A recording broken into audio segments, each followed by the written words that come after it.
Happening, man? Welcome to Let Me Kick My You Know What with Pearl and Friends. I got a very special guest tonight, man. Miss KeKe, man. She's gonna be joining us. I'm gonna give y'all a little backdrop on Miss KeKe. As far as I know, I was watching this young lady on Facebook. We have a mutual friend. Shout out that boy Howard. I even would have asked Howard about her, but this young lady is very, very intelligent. She's beautiful, as you guys can see, and she don't take no shit. She gonna fit right in with us. So I decided I wanted to just bring her on tonight before we get with the crew, so we can kick it a little bit. Miss KeKe, how you doing tonight on this Friday night? How you doing? I'm good. How you doing?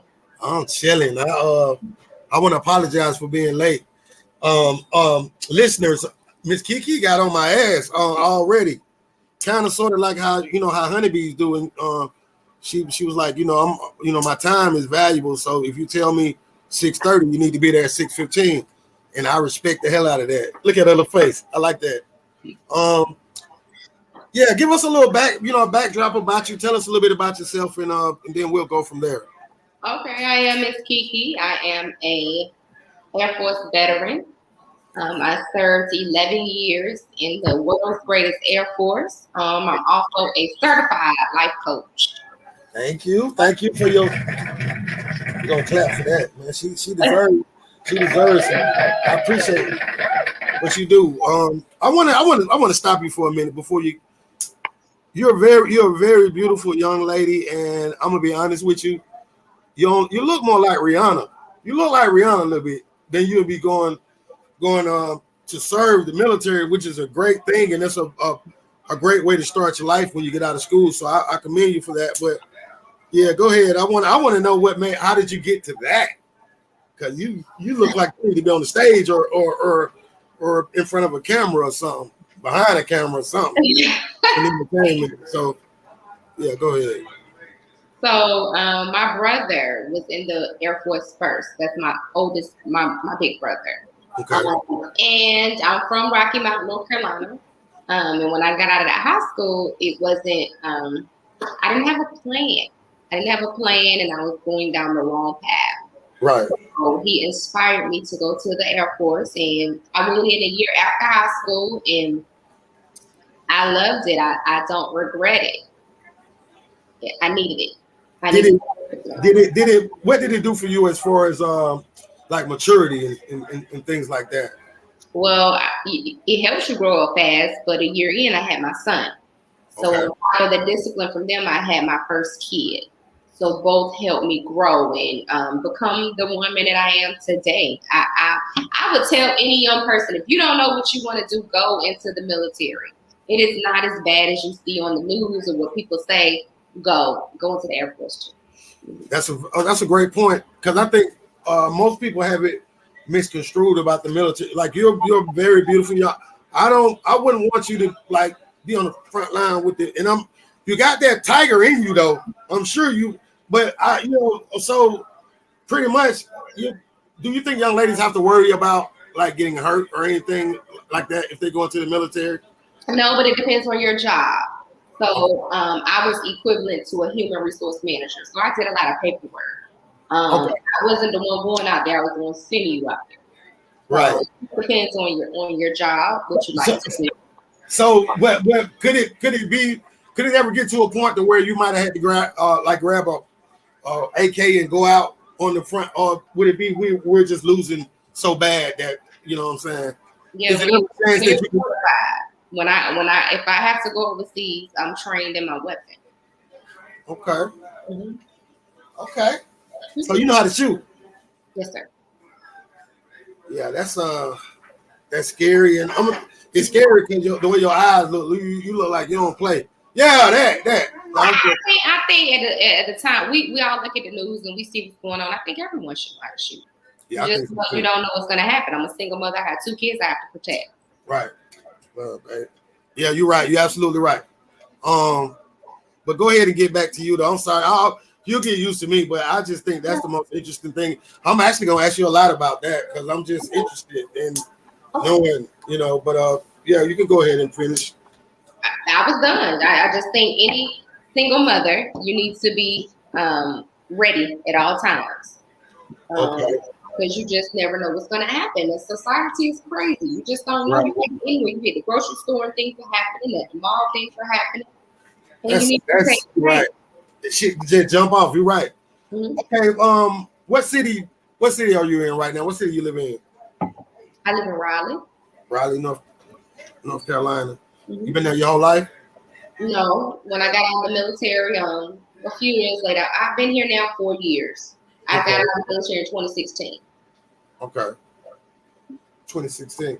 So where were you born at though? Like what city were you born? Rocky Mount, North Carolina.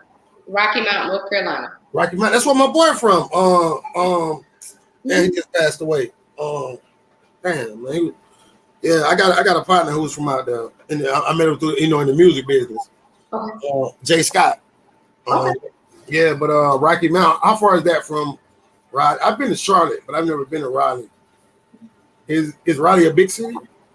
It is. It's the capital. Oh, okay. I'm sorry. It's not big as Charlotte, but it is the capital. Yeah, I thought Charlotte would be so, because Charlotte is growing now. It is. Yeah, they call Charlotte like the baby Atlanta. Some people do. Mm-hmm. So, have you ever been to Atlanta? You ever been out here? Okay. Yeah, you look like one of us. You look like an Atlanta girl. Yeah. Respectfully. What that mean? You look like Atlanta girl. Y'all like, but no, I used to date this girl from Charlotte. Okay. She went to Charlotte. She went to the college, the black one. I think it's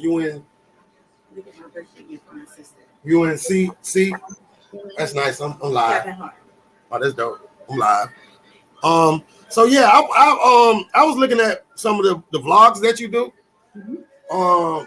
You got some fire behind you, but I like what you stand for. You don't just talk about bullshit, and that's what we do on here. We try to talk about things. I got a couple of questions that I was looking at your stuff, and I got a couple of questions that I want to ask you. Okay. And all we're doing is this is so natural right now. I could have just waited till Tuesday, because that's when we're gonna do our first official show with you Tuesday. Okay. Tuesday night town meeting, and that should be lit. So make sure you bring your whatever you drink, and but yeah, I want to ask you just some personal things about what you. So who's your favorite artist, like in the music bit? Like, what do you listen to? I listen to a lot of old school rap and R&B. I like a little bit of everything. Gospel. I'm kind of getting into the Southern soul thing. So, favorite artist? What are we talking about? What genre? Oh, okay. Let's talk Southern soul. I just got into Southern soul, so I know about it. But King George is kind of King George, the man. Thing, right? Yeah, but it's this one guy. He had a cowboy hat on in the video. He's funny as hell. He's a slim black dude, but I'm gonna tell you about it. I like him though. He got a couple of songs. I got a DJ partner of mine, DJ Leon. He actually turned me on to Southern soul. He told me I should write a song. He said that's the next big genre. And I joined a couple of groups, and it's growing. How close is that music genre to blues, you think? I think it's pretty close. I think it's a more modern version. Like a hip hop version, yeah. Yeah, a little remix version, but You think it'll catch? I do. Mainstream, because most of them, like I was watching this big artist, I don't know her name, perform. And it was like it wasn't even a lounge. It was like a restaurant. Mm-hmm. But they were going crazy now. I was like, damn, like, so the venues that I see are not that like what we do, but it's yeah. So it's on the rise. I respect. I like some of this. I ain't gonna lie. Yeah, I like music with meaning. I like music that can understand what you're going through at the moment. Favorite male R&B singer all time. Favorite male R&B singer. Listen. Mm-hmm. You ready? Who? Are you ready for this?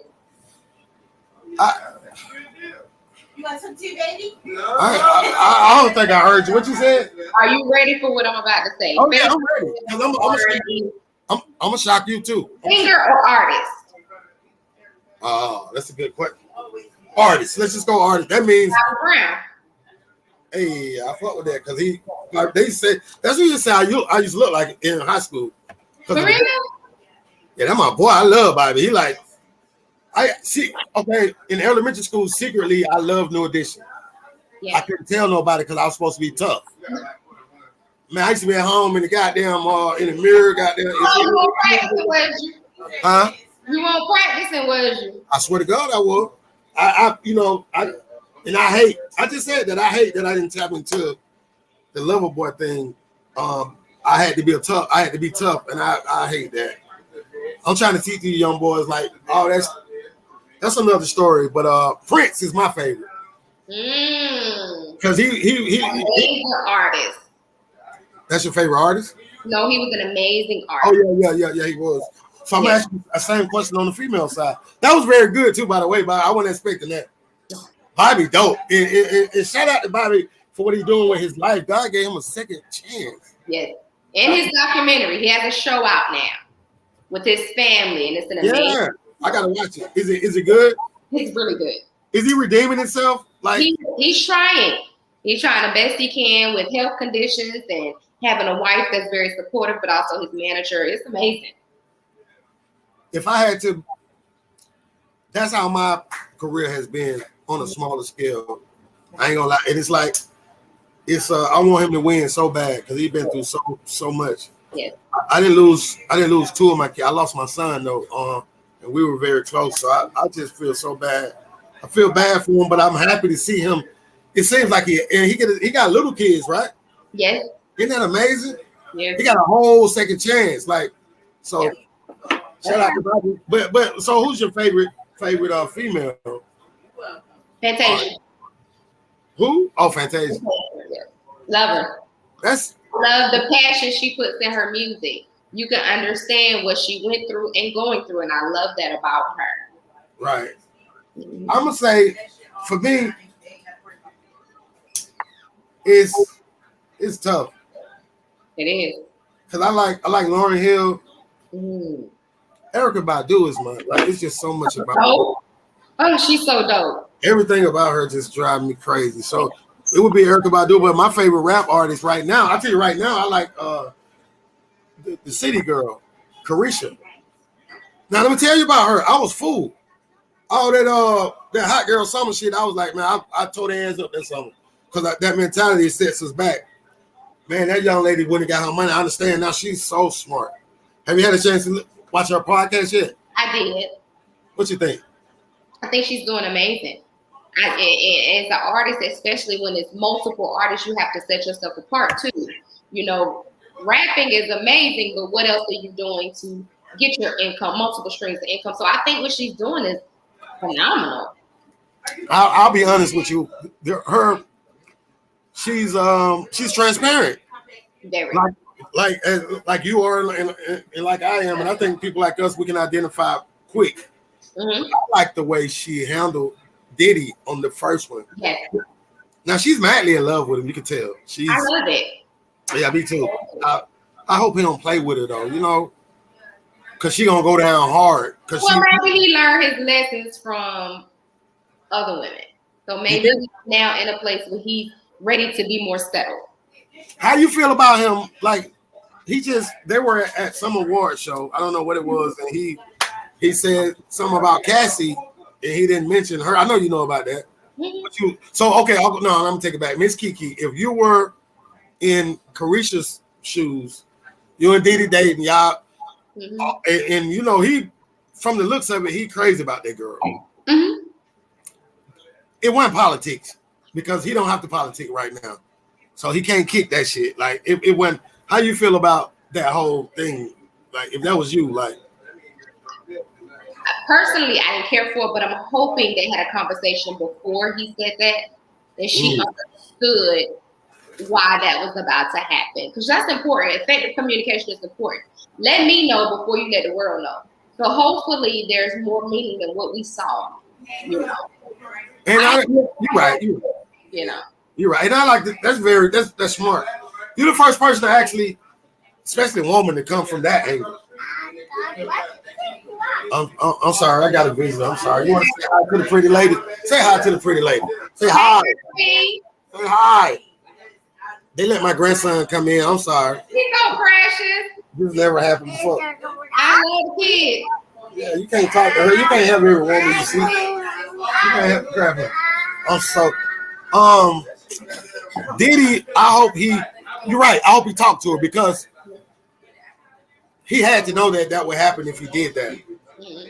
Now, I don't know if and if he did that in a moment, that says a lot about how he really feel about her. Because I couldn't see myself doing that. Like, absolutely not. It kind of fucked me up because when I saw that interview, I was happy for him. I was like, because I know I date younger women. I'm 51 years old, and I date young, and I know when you get the right one, what they do for you. They give you a new life, like new energy or whatever.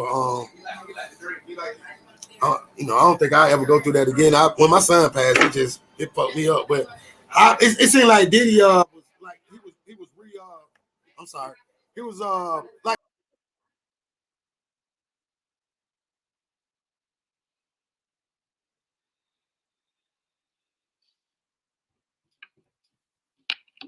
Good, okay, all right.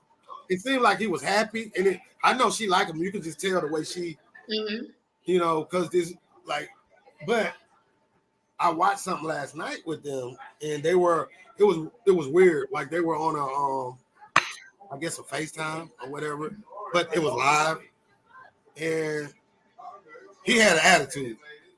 He had an attitude, and I'm gonna send it to you. And she had it, but it was weird as shit. And I'm like, and it was after that moment. So I don't know. I was just wondering. Sometimes I like to talk about celebs and shit because I know quite a few of them, and I just want people to know that they people just like we are. They're human. That's the thing, and in that spotlight going through a relationship, some things you have to keep private in order for your relationship to succeed. You cannot put everything out to us. We're not in that relationship with you. You're in that relationship. So you a life coach. I got a question for you. Okay, my brother has a record deal. I had just got my son a record deal before he passed. Like we're pretty known out here. But since I started doing this, things are starting to change. And I'm starting to get the inboxes from the girls that I used to want to mess with that don't want to, my mind is like I'm far from that now. So new things are starting to happen. I'm getting all types of what kind of advice can you give somebody in that moment, like when you just starting to take off? Do you have any advice for? Because it's very overwhelming to me to where sometimes I have to just turn my phone off and go in a room, and sometimes I second guess myself. Like, is this what you really want? Because I'm a private person, and I realize every day that things are gonna come out. The more people don't learn about me, things because people go to fishing, and especially your haters. Oh yeah. Especially the ones that are still around, they still like what you call them, informants, the ones that still in your organization that you don't know about yet. So yeah, what kind of advice you got for not so much me? I got it figured out, but I know quite a few people that watch this are in the industry and everybody trying to get to the next level. Right. What I would say is this: I always pray for discernment. God, show me who people are. Right. Here's what you cannot do. You can't look at them as something that you want them to be when he showed you what it is. Right? So that's what I've been waiting on. See what I've been waiting. See what you just said is something I say all the time. But go ahead. Yes. That is what I would say to anybody. You're gonna know good people. They're gonna stay consistent, and you're gonna have that feeling, that energy. Even if it's social media, you get that energy from people on social media. I would get people to inbox me and it just didn't feel genuine. I stay away from that. Believe what you feel. Your intuition is real. And you have to pray on things. God, is this the right decision that I should make? If he tell you no, if he show you no, believe in that. Believe that he has something bigger in store for you and your business. That's the faith part, right? Right. See, I'm talking to my listeners right quick. Y'all don't be crazy. You got to stop second guessing yourself and stop thinking you're crazy. What you feel is what you feel. And I love what you just said. I said it a million times, and I'm not going, I ain't gonna do none of that. I'm gonna just let it resonate. I ain't even gonna dwell on it because that's something you're gonna say a lot on here. That's just like when people start to date and they choose this person. When they get with you, they want to change you into why you ain't that clown? Why you got that on? Why you why you got them tight jeans on? Why you that's what you get what I'm saying? That's later. That's good. Can you give me let me ask you this. Okay. How you feel about the R. Kelly situation? I'm gonna say this. It just couldn't have been my child. But see, we got to put some ownerships as parents because I have an 8-year-old daughter and a 15-year-old son. You ain't going to nobody's house without me. I don't even let them spend the night at people's house. Your friends, they can come over here, but because people are weird. So it's some ownership on the parents' part, but R. Kelly has to own a lot of that too because he was ill. That is the illness that he has. Here's the thing. I tell people this karma can skip you and hit your children. You got to be careful what you're doing. It's going to come back around eventually. So now you're in the situation, you got to own it. I love his music. I love him as an artist. But what you did personally, you got to own that. Yeah, I think he used the part about him being like that's an excuse. Yeah. After you got away with the Aaliyah thing, let me say this. I see. I'm gonna tell you something about me right here in front of you. Probably got people that's gonna watch this that don't know me that know you. I'm gonna put it out here. I'm a street person that I was molested when I was 3 years old. All right. It's cool. I'm a gangster. I ain't never go fuck with no kids. I ain't do no gay stuff. Not to have anything against gay people. I'm just saying I did. It didn't, but I held it in until I was 47. Because our community has us, it is by us, the black men, and it's like we can't talk about things like that. So that's why I decided to come. I just want you to know what you're working with. I decided to come. I got a lot of people that look up to me, a lot of people that, yeah, it happened to me. It wasn't nothing I could do about it. But if it happened to you, come and talk about it now. So it won't happen. Because I was in a lot of situations that I know I had praying people because I done things just because of that. I used to be locked in on that. And it turned me into an animal. And what happened, something happened to my grandson when he was 3 years old in the house. Thank God it wasn't that. But it triggered some, and I went to counseling. I went and got counseling. Black men, let's go talk about it. That was the best thing that ever happened to me. Right. You're right. And see, we get to a certain age where we can't keep saying what happened to me in my past. Listen, you need to get some therapy. Therapy is an option. Counseling is an option. It's out there. But we cannot keep harboring what happened in our past and taking it into our future because you'll never live. You're not letting your past die, so you're never going to live. That's the goal. The goal is to live.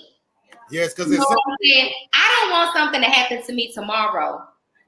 And people are so, she can rest now because she was so ill. No. I want to live in peace so I can rest in peace. Understand? So whatever happened to me, it ain't going to defeat me.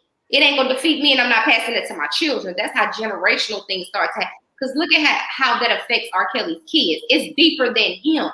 And nobody's talking about, see, damn, girl, nobody's saying anything about his kids.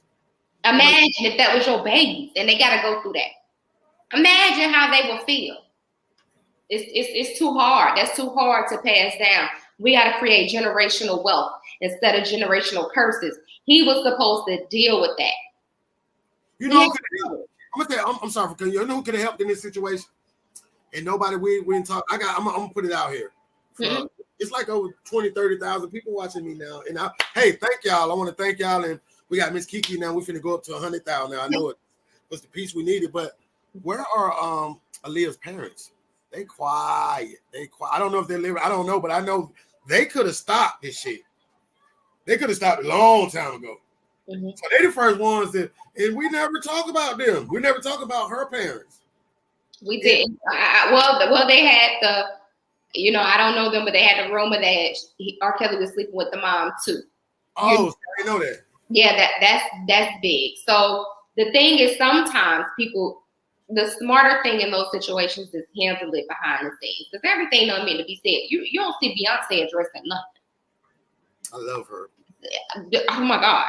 Sometimes you got to handle stuff behind the scenes legally to clear your name. you know. And I'm sure they're still dealing with the grief of their baby. Like, all of this is happening, and that's my child, and she's not here to defend herself either. So that's just a lot to deal with. Right. Yeah. I didn't hear anything about her mom. Yeah. See, that's I'm gonna say this about R. Kelly though. Because I know what it's like to be a man and have some power. I've never had the power that I'll never, because the man, first of all, I never had the power he had because I can't sing. I had to put the what you call that shit, the T-Pain on my shit, you know. But little auto-tune. Yeah, I had to put the auto-tune on my shit but yeah, you can sing, nigga, you can sing to a woman, that shit make a woman. I don't understand why I was talking to my kids the other day, my teenager and my grown kids, and I was like, I don't know, I was talking to somebody. And I was like, I remember when I was 14, 15, and I was having sex with girls my age. It didn't feel right. I didn't like it because it felt like they weren't ready yet. Weird to me. Like now, I didn't know that. I didn't know what I know now. So I'm just saying I can share how I felt. So I used to go, I wouldn't fuck with them. I would always go 18, 19, the old, because it just, like, I mean, excuse my language, still we grown, but when she don't even have pubic hair, like none, like right. So I don't understand what happened to me. I'm gonna tell you what happened to me wasn't that bad. It was some my mom left me with my stepdad's brothers, and they were some fuck niggas. Okay, that's all it is to say it. Now, I thank God it wasn't that bad, because I don't know if I could live with myself. Because I'm just saying, it's a lot, and I still deal with it to this day. We don't. First of all, when shit like that happens to a black man, especially somebody like me, I'm an alpha male, so people don't like my confidence. Why he's so confident? He got a gap in his mouth. He's 5 foot. Why he's so confident? They don't understand that I build this persona. I don't want nobody to hurt me no more.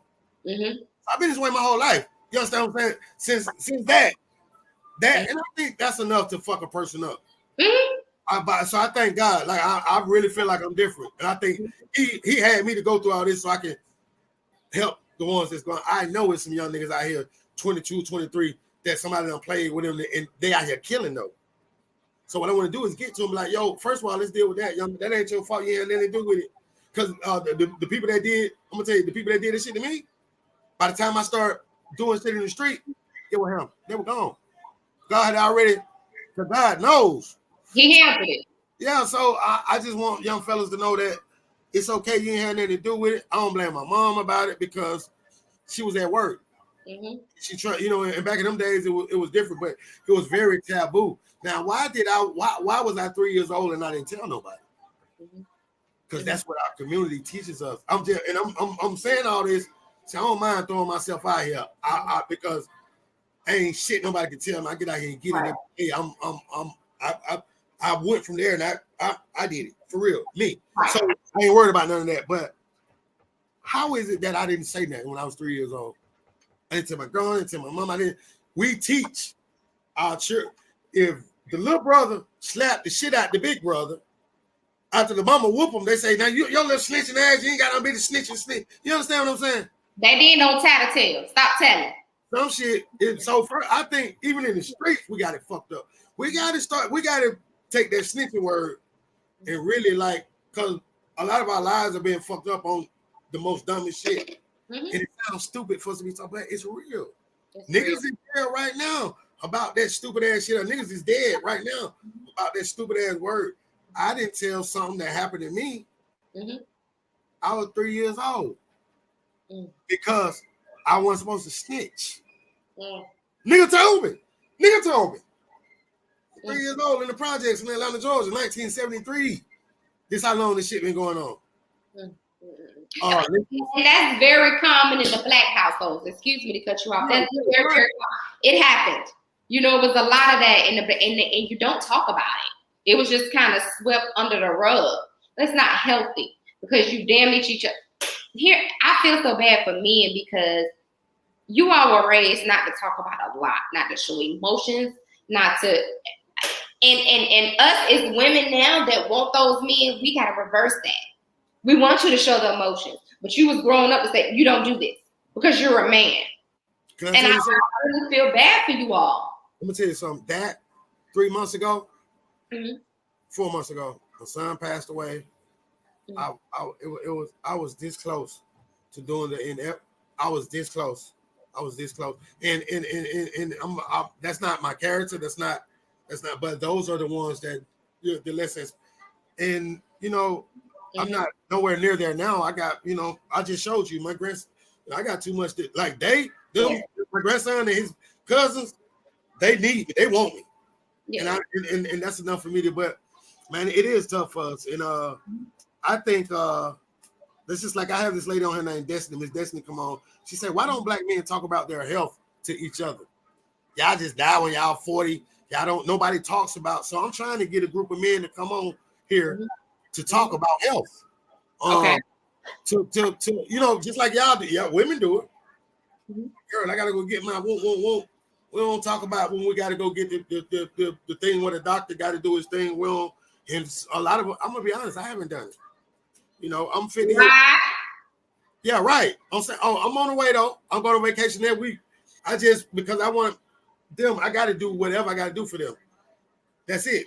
I want to be here. I want to coach my grandkids. I want to, you know what I'm saying? So I'm going to do it for them. But what I'm saying is it should start earlier. We need to teach out. I got my 16-year-old. I'm going to beat it in him.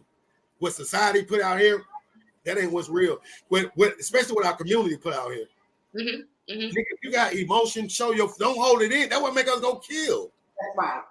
Once I started doing fuck shit, I'm gonna tell you something. I was taught to hold that shit in or whatever, or I got tired of hearing. See, okay, I was a young man in the house around all women, wasn't no man around. Mm-hmm.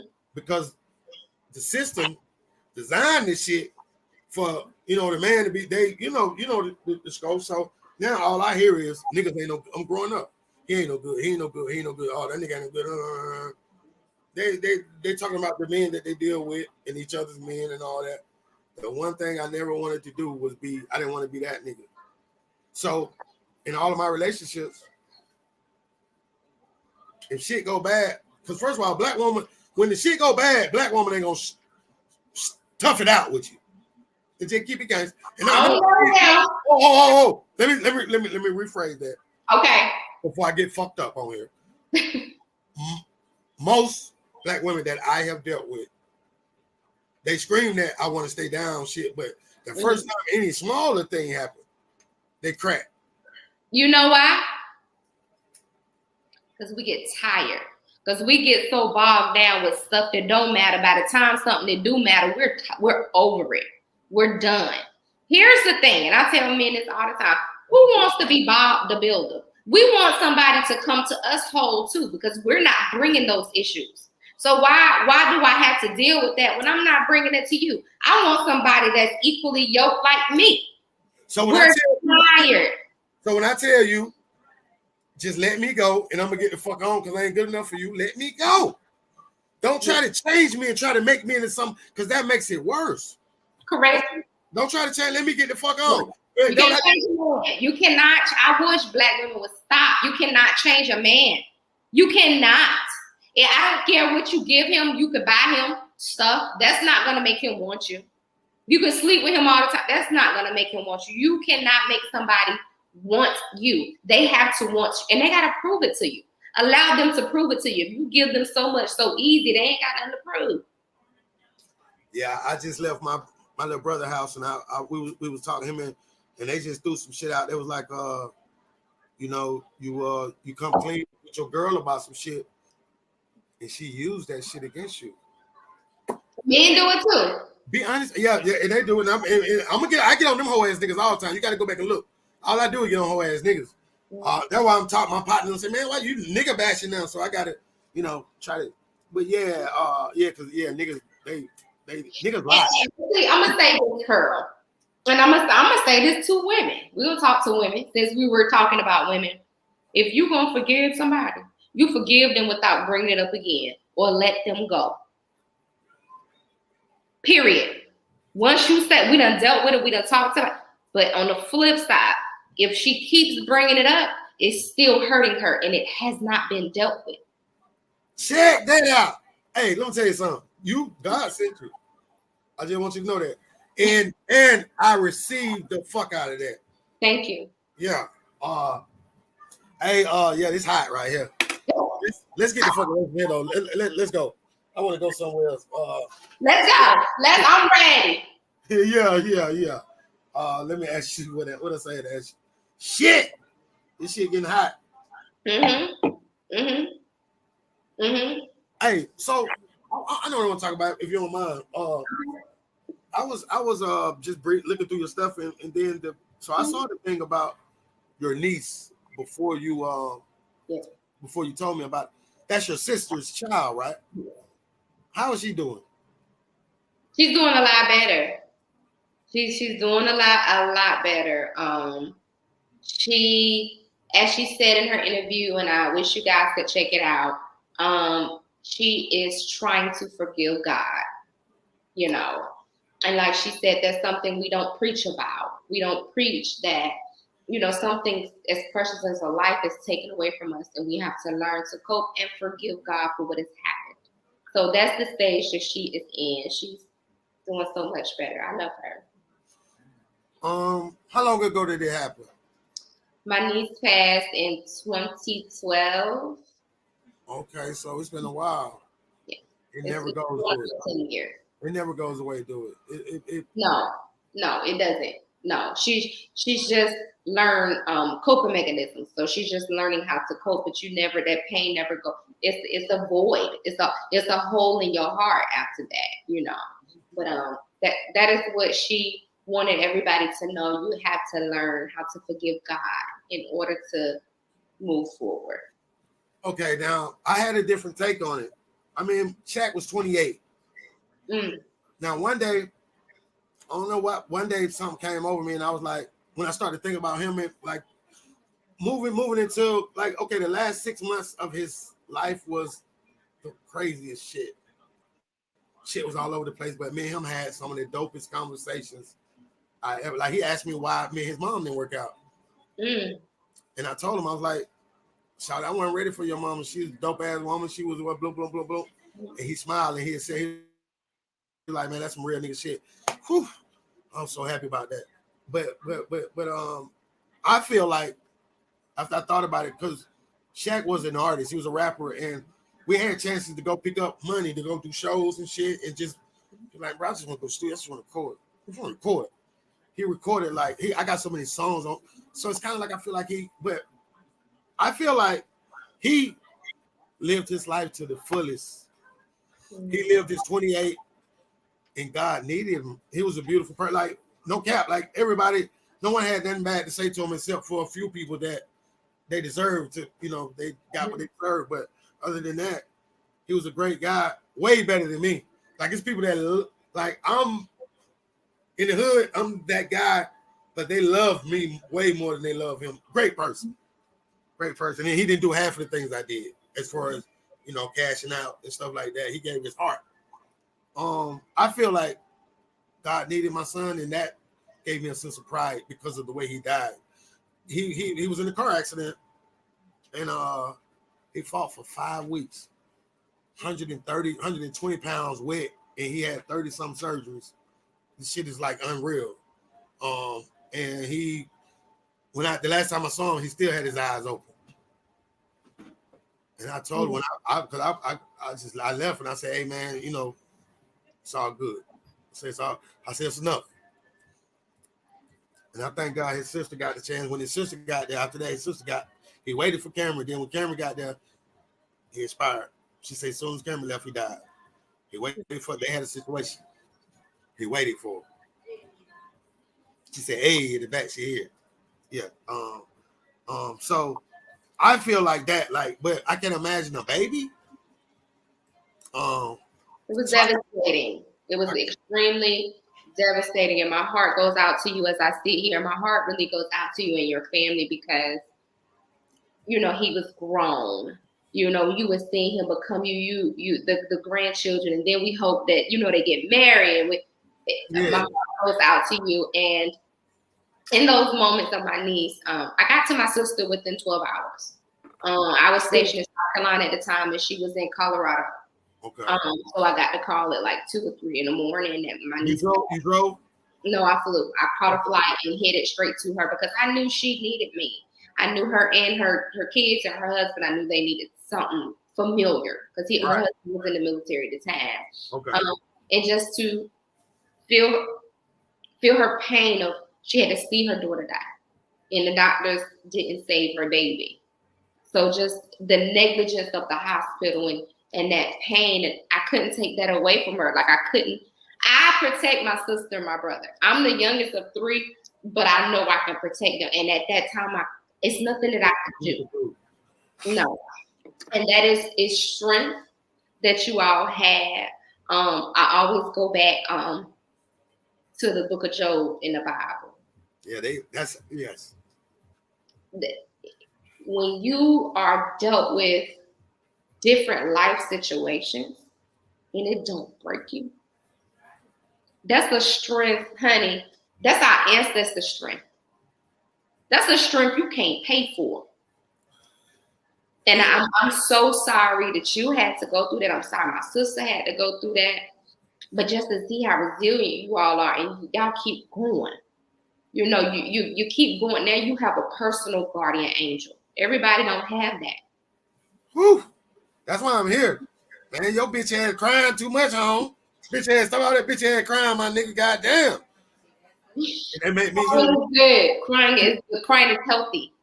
No, it's very. I'm joking right there, but every time I cry, I feel better afterwards. Yes. I recommend that shit. Actually, I've been a fuck nigga my whole life. I used to hold it in and be about to die inside. When you let that shit out, ooh, it's like almost like an orgasm already. It's a release, huh? It feels so good. Yeah, it does. So I got all good thoughts, but when I saw that, I was like, I remember I was riding in the Uber to the Shaq had a car accident. 3 years before that, me and my other son in here had a car accident. I was knocked out. I was on the phone with Shaq at the time. He went in there and told his mama, my dad has just had a wreck. I don't know if he's gonna make it. She prayed, like, God, please let Pearl make it, because my son is not gonna be able to make it without him. That's how close me and Shaq was now. So it was like if he was alive, he'll be right here, right now, trying to holler at you, trying to talk to you. I ain't lying. Yeah, but so yeah, she said she prayed. She said because she knows. So she looked at it from that standpoint. She said if one of y'all had to go, it had to be him, because you can make it without him, but he can't make it. He wouldn't have been able to make it. He would have been very violent. He would have been he's uncontrollable. I'm the only one that control him, but he's definitely the only one. Like Shaq saved so many lives when he was here. Just how cool he was. He was my son, but he was different. And one thing I want to say about him before we stop, he went to the same neighborhood where I reigned at, and people didn't even know. He went out there and made his own way, and that's what I respect about him the most. He made his own way. He didn't try to go off. They think they better than, like my 16-year-old right here. They think they better than, and that's what it should be. Right. With that being said, they shouldn't make the same mistakes that we made. Those that come before, we got to drop that shit on them. That's right. Your sister's daughter, she would have been 14 today. Am I right? She was only like 15 months when it happened. And it was in 2000 what? 12. So it would have been 10 years. She was 11. Yeah, my man way off. She turned 11 in April. That's that Georgia education. No, I just fuck with you. So how are the other kids doing? Because check it out. My 6-year-old right here, we hadn't seen him in a while. The night before Shaq had the accident, tell you some beautiful shit. You better get a tissue. Shaq, that day, we're on a mission to go to. We doing my family is like the Jacksons. Everybody's doing. So he was like, Pop, I know the plan. We're gonna get Mirror next year. Where he said, man, you need to go get Mirror now. They need you right now. This is my 28-year-old son. Now I'm unapproachable than the fuck. You can't talk to me like that. He said, so I was like, all right, now I'm in the back. I'm thinking about it. I'm getting ready to go. We got to go to the studio. It's on a Thursday. We go every Thursday. Ding dong. No, he said he outside. Come unlock the door. He didn't have. He always loses shit. He didn't have his key. I come unlock the door. It's my 16-year-old. He walked through the door. Shaq came in and said, "Nigga, I told you I got you." Jameer wants to record music. Shaq is our main artist. He don't get nobody no studio time. All the studio time. You can come and watch, but you ain't finna record. Took Jameer to the studio. Jameer's recording. Pop, I got you. I told you I got you. Jameer doing his song. I got the pictures, the video. Brought him to me. Most wonderful life night of my life, one of them. Because I hadn't been speaking to my daughter. There was a lot going on. So I was happy. Then 1 o'clock in the morning, I get a phone call from his mama. My son's 28. She ain't got me to call me at 1 o'clock in the morning. I knew it had to be something. You know, he unresponsible at Grady Hospital. But what he did that day, he brought my son to me. Not only he did some other things, he gave me cash to give to my girlfriend's daughter. He said, "Pop, make sure you get him that little shit like that." Yeah. That shit, like, so it's almost like he knew type shit, like, because the one thing he know about me, if it was a way that I could stop it, see, I go for Aaron, one of mine. Absolutely. Yeah, he know that. Yeah. I'm talking about right now, still to this day, if I can go and he can come back, but he served his, because when I think he recorded all these songs and they ahead of his time, and he told his mama that week, "Mom, I'm gonna buy you a house. You just gonna have to get with my pops." My pops telling it's like he knew. So I was on my way to the studio. I got to get back to the store. I was on my way to the studio, and this lady, I talk to people now for some reason. God been sending me people. I don't drive though. Is the more of the story. My accident, and then my son died the way I'm not afraid of them. I'm 5'3". I'm 5'5". I ain't afraid of nothing in life except for a car wreck. If I ride with you right now, screeching this shit up, and my son died, he hurt me. I almost died. It's crazy. But so I'm riding an Uber to the studio. I was telling the lady, like, normally it's me and my son every Thursday. He drove, but he's an artist, so I wanted him to we always ride the Uber so he can just get his mind right. I'm treating him like a star. Mm-hmm. Mm-hmm. So I told her about it. She listened to me the whole way. When I was about to get out, you know what she said? She said, "Yeah, I can identify with what you're going through because my daughter, when she was 2, somebody kicked the door in and killed." And I felt so fucking bad. I said, "I'm sitting up here crying about a 28-year-old man and you lost your," and I'm familiar with the story because I know her baby daddy. God sent these people to me. So that's when I decided to start back doing. I said, I got to get out here. I got to do something. I got to. A lot of people look at me and they think that they look at this out the street with something. First of all, I'm 51 years old.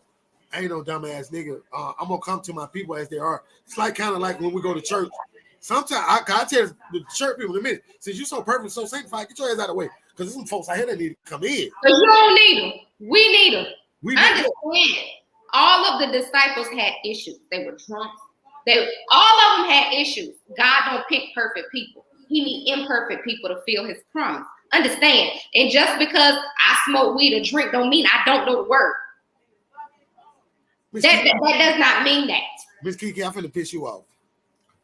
I had the black church to come at me a couple of months ago. They came. They was in my inbox. They was okay. I had this friend of mine that was a dancer. The girl left the club one night. She don't want to dance no more. She feeling bad. She on them pills and everything. She ready to just get her life to God. She went to her church where she grew up at. Them folks made her feel. She left the church. The nigga was following her. The nigga raped her and killed her. When she went to the church, they forced her out there. So I went off on their ass. You know what I'm saying? This is a good friend of mine. She's a young lady.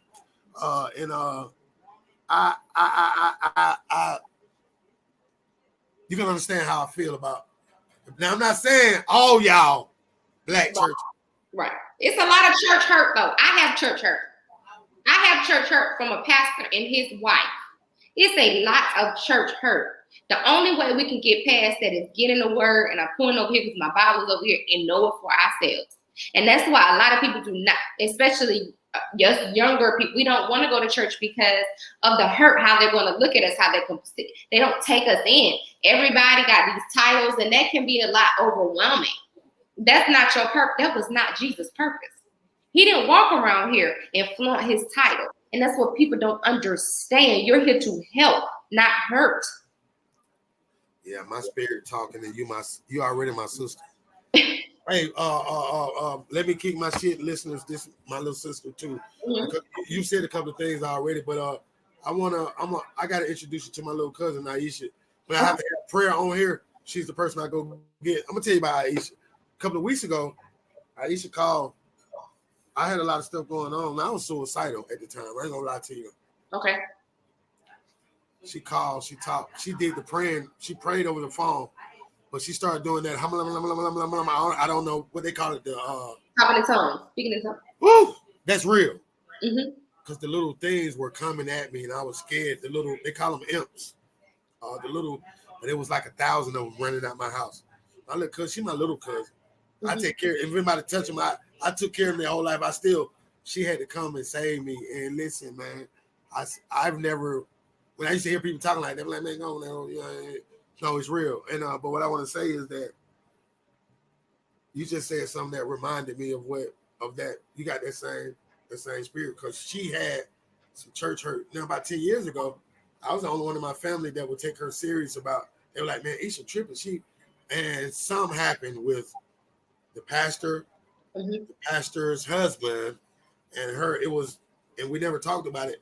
I just told her, I know she went through some fuck shit. It don't matter. I'm here for you. And wow. Do I need to go see them? That's it. Because if I don't need to go see them, don't call me if I don't need. Call me when it's time. So, but my spirit told me to do it. I was going to call her, but I'm wait. She just moved in her house. She just went through something. She just had a relationship with a narcissist nigga. And we did a whole show on that. But I've been one. See, the one thing about me, I'm your co-host now. I want you to know about me. Right. I talk a lot. Like when I be spending when I speak to niggas, I'm talking to myself a lot. I was a whole fuck nigga. I realize it now. I'm trying to correct but the one thing I'm not gonna do is change the way I am. Be you. Yeah. People be authentic, be genuine, be you. The right people will gravitate, and those that ain't feeling you, them devilish, them demons, they gonna leave anyway. So always be you. You gonna make people uncomfortable because you. That's another thing I want to tell. I tell my listeners all the time. Okay, I did that for 10 years. I was done I'm fly. Oh, look, I ain't sold no dope since whenever, but all my friends, they got money. A couple of them got millions, a couple of them thousand, so it don't matter. When I come around, the room is mine.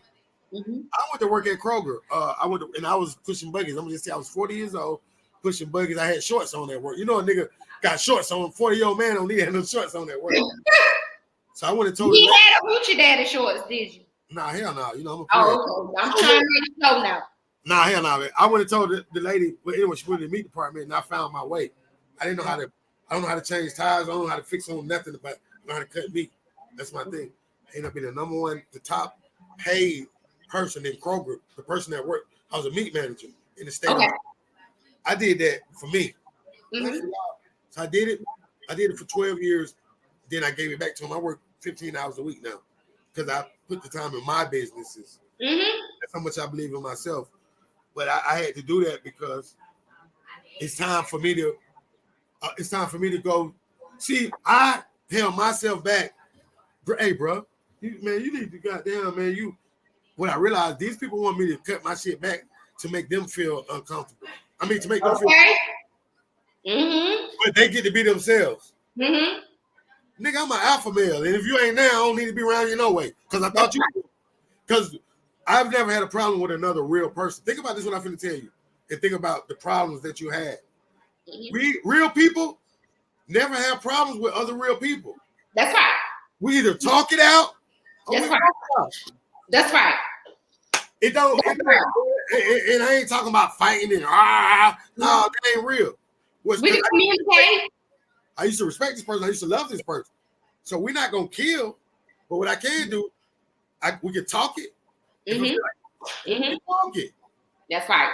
So I never had a problem. So every problem that I've had has been with a person that's not on my level. Not to say that I'm higher or lower. I just try because I'll take it. I'm humble. Yeah, you got it. Shit, so it's 2 points we're gonna make about that. Okay. You're 51 years old, so you understand what Biggie said: more money, more problems. Oh man, it's real every day in our lifestyle. But then on the flip side, when TD Jakes said a giraffe and a turtle aren't gonna see on the same level, it's not gonna happen. The visions are different. The preacher said if you hear Bishop TD Jakes, if you're here and you're a giraffe, you can't see on a turtle's level. I heard that in 1986. And you know who told me that? A prostitute. I hung out with a prostitute for 6 months. I'd be selling the dope, and she raised me kind of in the streets, but beautiful person. Right. Society looks at her like, you know what I'm saying? And guess what she's doing now? Yeah. She's an RN. She's been an RN for over 20 years. That's amazing. Yeah. Shout out. Yeah. She told me she was saving her money to go to school, and get what she did. She went to school. That's amazing. Yeah. So that's another example of how people will take a book and like people look at me for what I'm 51. I don't want to wear loafers or penny loafer shoes. I don't want to. I want to. You do you. I want to do me. It's not that I'm being young or trying to be young and nothing like that. I'm me. And be you. Unapologetically you. Do not apologize for who you are. You apologize. Every time I get played with. Every time I do that, I get played with. They told me don't do no. I had my best friends in the industry told me, bro, don't do no record, don't do no music. So I said, okay, I ain't gonna do no music. But then when Shaq died, I had to do it because he was starting to push me towards it. I had to do it. I do it. My shit went past theirs. My personality went past theirs. They want me to be the OG and do it for them. My son wanted me to do it. I gotta do it for him now anyway, so it's not even a question. But then I realized that ain't real love though. I take mine out my pocket and put it on you when I should have did myself. But I'm glad the one thing I do know is that I wish I had an OG like the way I am. All they did was gave me the package. But what I realized was they're not because what they used to say, boy, you smart. You need to do because as far as the game go, all we was supposed to do was to get in and get out, get in and go. You know, it wasn't supposed to be no thing where it's just life, nigga. You wake up in the morning, I'm a dope boy. No, we was always running. That's why they call it hustle. But they don't hustle no more. Niggas sit around and shit in their pockets. They, oh yeah, what's up, bro? All they don't. No, it was always we were running. I was running for some shit that I really didn't understand. I understand now, but it's hustle.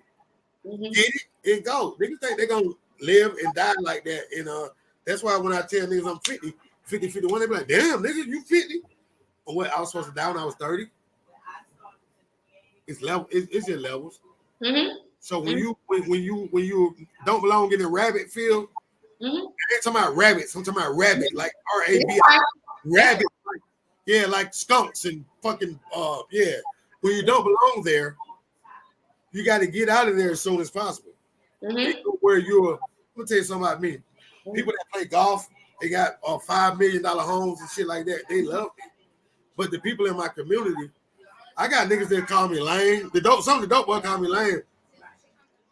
But they don't know that I laid the brick. If it wasn't for me, niggas like me, you wouldn't be getting the little money that you get now. Y'all ain't. If I was out here, if I was their age right now, I'd go get a job because I learned I can make more money on my job, and I love it. I love it. I used to go. I'm telling you how stupid I am. I used to get my paycheck, and I go to the hood every weekend. I mean, y'all broke ass niggas. I just did this on the job. It's not the same. It's not. They don't want to listen to. I don't tell them to try to. I be really trying to help them. I'm at where the ones that want to be helped, we're gonna go, and the ones that not, I don't. Because they save everybody, and that's the thing. I was telling somebody that a few weeks ago. The OGs aren't OGs anymore that I remember growing up.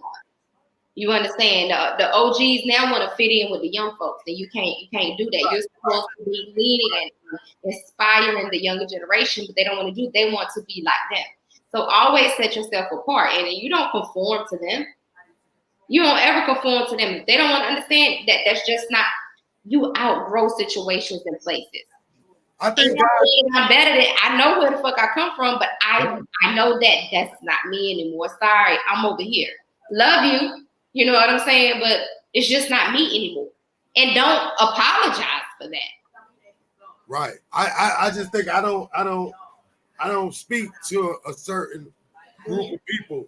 Mm-hmm. I'm not the one to speak to them. Mm-hmm. Bro, don't get mad at me because I ain't supposed to speak to you. Because you see me speaking to these people.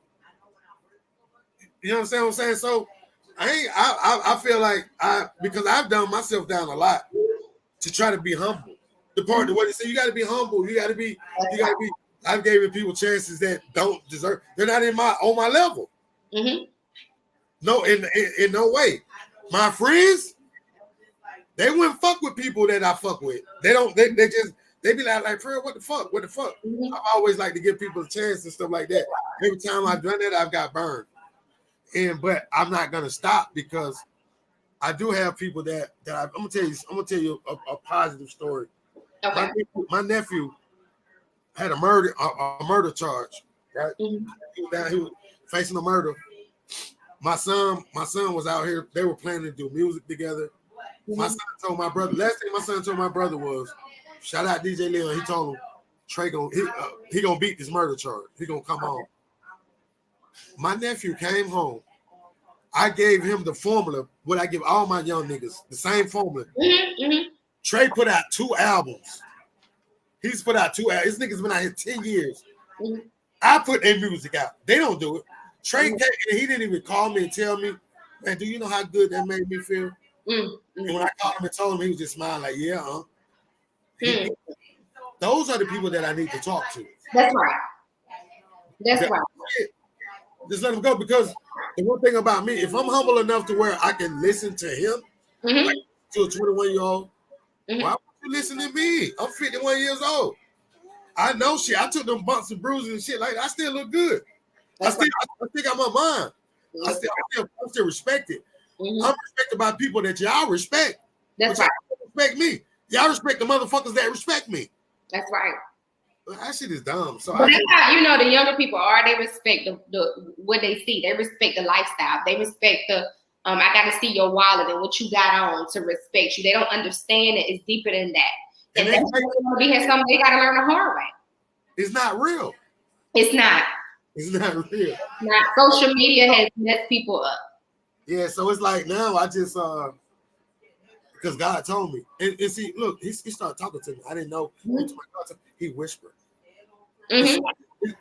Mm-hmm. So, mm-hmm. So mm-hmm. I know it's real. Now, don't worry about you. People think I'm selfish. I've never worried about me, shouted. Never. I always know I'd be about to have a heart attack. He told me to do it. And so I still fight it. Mm-hmm. I fall on my face and I get up and he say, you don't listen to me sooner or later. It's okay for you to do you.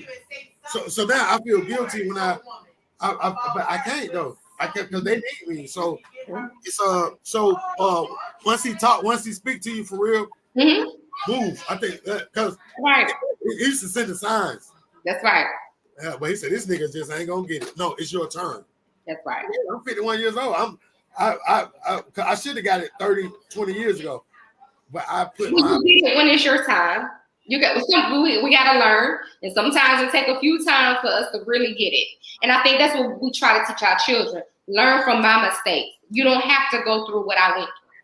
I've been there, done it for both of us, for all of us. Why do they feel like they have to though? Oh, they know more than us. They know more than we know. They done seen it all and we ain't seen nothing. I needed somebody to tell me, and I had nobody there. I wanted that shit. And so I don't, but you know what? But you know it's crazy because I tell my children all the time, you're growing up with a role model. Your first role model is your mommy. And we grew up with people that we knew we didn't want to be like. So they can grow up with people they want to be like, but we grew up with people we were like, oh, I know I don't want to be like you. Right. Yeah. Right. Yeah. So, I don't know, Miss KeKe. I do know this. I think I know you fit in with us. Thank you. I want you to get it when you get a chance to just go check us out. It's Okay. now we do sometimes I get on here, man, and I don't come to my I'm speaking to the people that need it. Like, man, once upon a time I needed somebody like me. Mm-hmm. It's okay. It's okay. It's okay. I went to work and I thought I was supposed to wear Dockers because I'm a certain age. You know, you got to do. Nah, man, I ain't doing none of that shit. I want to be me. Right. To the day I die. And sometimes I do, but I don't think it's. I think we should identify who we are, tap into that shit, That's right. and figure out how you can. If you ain't trying to service the community and like I'm not okay. So a couple of days ago, I'm moving forward. I'm not even having a conversation with people that you're not doing anything for the community. You don't do them a talk. You're not trying. You don't want to because I've opened this platform up for people niggas. Y'all complain about this and that. Shit, come on podcast. Come on podcast. People think they're too cool. Women think they're too pretty. We're not too pretty. Look at her. Y'all just lame. Look, my grandson did that. I'm sorry. Yeah. Okay, go there and press him up. Now give her a hand. We're gonna give me KeKe a hand, so we're gonna give her a clap. Give her a clap, bro. She did real good. You done you've done this before, right? Done what? A podcast. Before. I've done interviews when I had my clothing line. Oh, you got clothing line? I had, yes, when I was in South Carolina, I had my own clothing line. Oh, you used to live in South Carolina? What city? I lived in Columbia. I was stationed there. I was in the military, like I told you, so I did most of my time there. So how long were you in the military? 11 years. 11 years? What was your job? I was personnel, so I was equivalent to a human resource manager. That's some boss shit, ain't it? You was a boss. You was giving people jobs. Yeah. I did what I was supposed to do. I like that. Okay, y'all. Y'all see this shit. I like that. That's this little dude's trip. That's the right thing to say. I want to ask you about your sister. Is she part of a group? Like a group that no, she's not a part of a group, but she is starting her nonprofit for my niece. Okay, that's good. I'm gonna start a group with parents griefing, and I'm definitely gonna reach out to you and her. I'm so that's so sad, but she's strong. I love the conversation you guys had, and I can see the connection. Do you think this made y'all closer, or y'all just was already? Yeah, we was already. Me and my sister, my brother were close. Okay. Yeah. Okay. That's rare. That's rare. All right. I had sent you a message earlier. I didn't send it to you. I sent it to one of my other partners, one of my other friends. Y'all kind of favorite. How long does it take to get here from here to there? From here to where? I'm in Atlanta. It took me about 5.5 hours, 5.5 to 6 hours. Yeah, drive. How long it take flying? About 45 minutes. Yeah, roughly. All right. Because we're doing in a couple of months. We're gonna do some live shows at like a club and stuff. And you don't want to come, but I'm coming out there anyway because High Point. I think it's where you're from. They buy my music. Like they like the third. Is it High Point? Is it high? Well, no, not High Point. Right now. Yeah, where you from? And they buy, and I know that's because of Howard. But shout out to Howard. They buy my music and they fucking with my videos. So I fuck with them. I go out there and fuck with them. So we'll come out there and do a podcast. I'm gonna bring you out here, but I'm gonna go ahead and end this one. I'm gonna hit you up when we done. So we get. But hey, y'all can look for Miss KeKe Tuesday. Goddamn, if this was an interview, she passed it, and I'm gonna introduce you to Honeybees like Sunday. No, hey, can you do it Sunday? What time? At night. Like 9. I could do 9 o'clock. All right, we're gonna do we do Sucker Free Sunday. Okay. Now, Sucker Free Sunday is our most ratchet night. We ratchet.